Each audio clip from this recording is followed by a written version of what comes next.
All right, welcome back. I'm Frederica Whitfield. Vice President Mike Pence just wrapped up a speech in Louisville, Kentucky. He was pushing the GOP's harshly criticized bill to repeal Obamacare to business owners.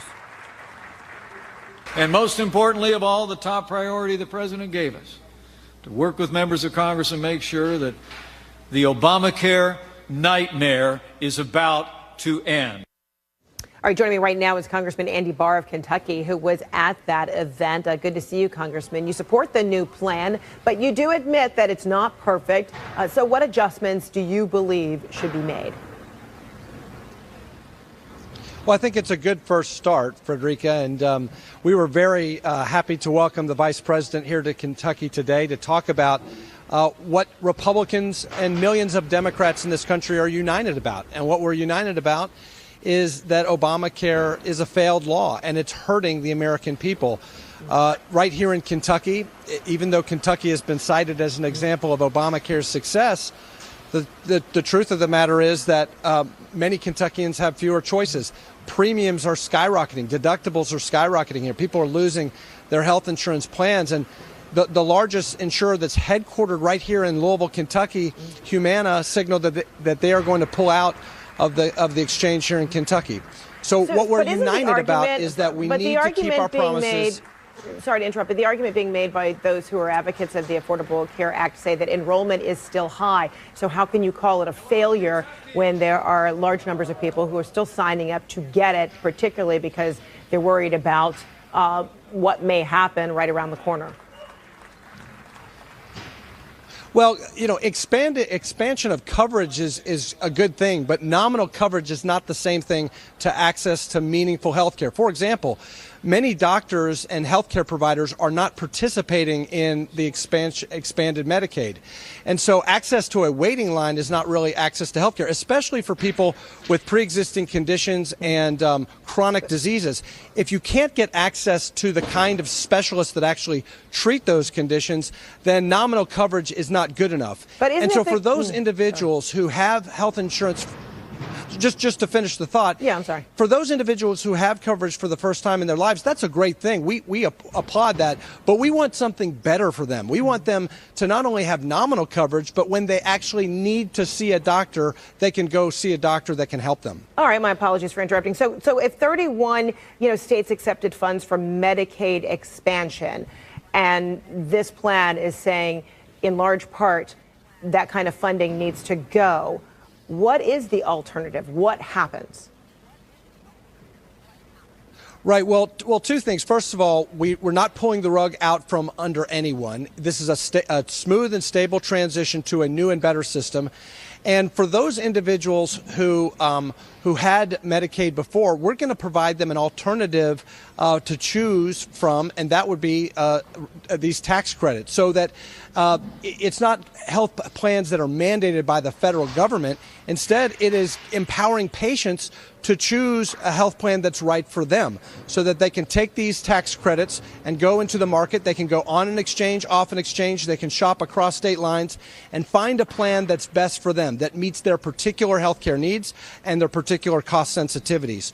So we think a patient-centered approach, a personalized approach, instead of a top-down, one-size-fits-all mandated health care from Washington, is a much better strategy to help people. So, Congressman, if this sounds so rosy, then why do you have groups like the American Medical Association and AARP, among others, who are saying we don't like this plan?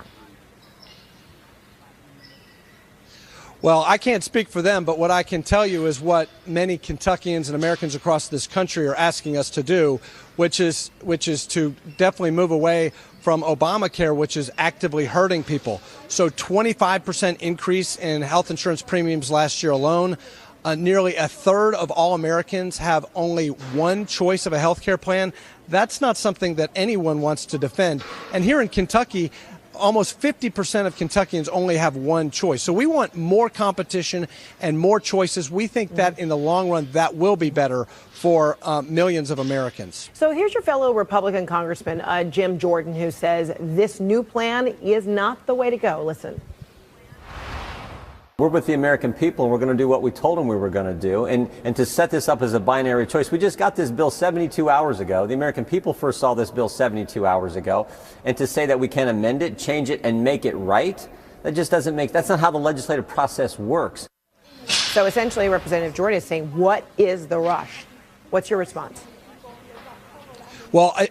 Well, just a few months ago, they were saying, what was taking you so long? Now they're saying, what's the rush? Now, look, I agree with Jim. Jim's absolutely right. There should be a process, an orderly process, where an open, regular order process where we can amend and improve the bill. Look, this is the first draft of step one in a three-step process to repeal and replace Obamacare. It's a good first step. It's not perfect. So I agree with my colleagues who say there should be an open process. In fact, I'm working with some of my colleagues on amendments to improve the bill, and I do hope that through the Rules Committee we will be able to offer amendments to improve the legislation. But to suggest that this is Obamacare light, I think is wrong. This is a dramatic improvement over Obamacare. It cuts $1 trillion in Obamacare taxes, such as the medical device tax, the health insurance tax, the Medicare payroll tax. It repeals the individual and employer mandate, which Republicans have been advocating to do for a very, very long time. But some it of those expands and doubles the there. amount that you can contribute into an HSA.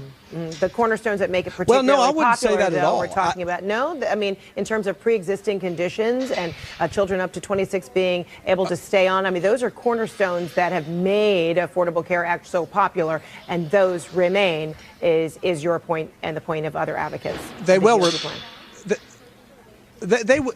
they will remain, and Republicans believe in those principles as well. But this is definitely different than Obamacare in that we're doing some of the reforms. We're including some of the reforms that Republicans have been advocating for years, and many Democrats, to move to a more patient-centered reform, to return health care decisions away from Washington to where they belong, with patients, their doctors, and their families.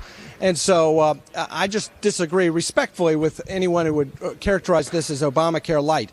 At the same time, I certainly agree we need to go through a process where we can amend the bill to improve the bill. And that's in stark contrast from the way Obamacare was passed. Remember, you had to pass the bill in order to find out what is in it.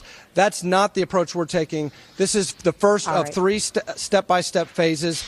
And I do believe that we're going to have the opportunity to amend the bill and improve it. We're going to leave it right there, not because I'm pushing you out the door, but apparently the people there where this event with the Vice President Mike Pence was taking place, they're ready to push you out the door. All right. Thanks so much, Congressman Andy Barr. All right. Space for continued business. Appreciate it. Thanks so much. See you. All right, so this Wednesday night, join Wolf Blitzer and Dana Bash for a live town hall with Health and Human Services Secretary Tom Price. He will answer your questions about the new GOP health care proposal and everything else. That is Wednesday night, 9 o'clock Eastern time, only on CNN. And we'll be right back.